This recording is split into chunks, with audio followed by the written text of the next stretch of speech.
দর্শক সকলকে শুভেচ্ছা। আপনারা দেখতেন সাতক্ষীরা সদর এবং দেবটা দুই আসনে ধানের শীষ প্রতীকের প্রার্থী হিসেবে মনোনয়নের দাবিতে আব্দুল আলিমের সমর্থকরা রাজপথ নেমে এসেছে। তারা সাতক্ষীরা খুলনা মহাসড়ক অবরোধ করে মশাল মিছিল করছে, সেটি আপনাদেরকে সরাসরি দেখানোর চেষ্টা করছি। আপনারা যে যেখান থেকে আমাদের এই লাইভটি দেখছেন অবশ্যই শেয়ার করতে ভুলবেন না।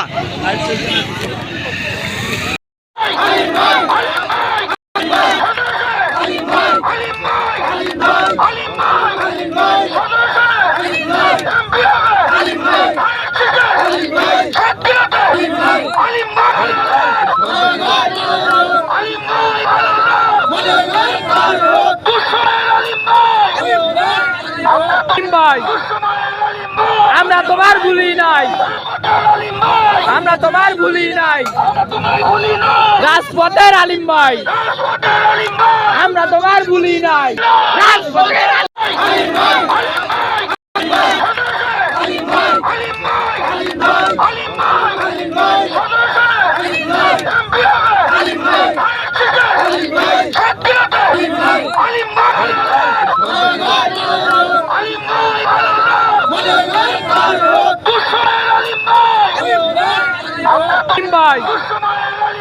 আমরা তোমার ভুলি নাই, আমরা তোমার ভুলি নাই, রাজপথের আলিম ভাই, আমরা তোমার ভুলি নাই, রাজপথের আলিম ভাই, আমরা তোমার ভুলি নাই।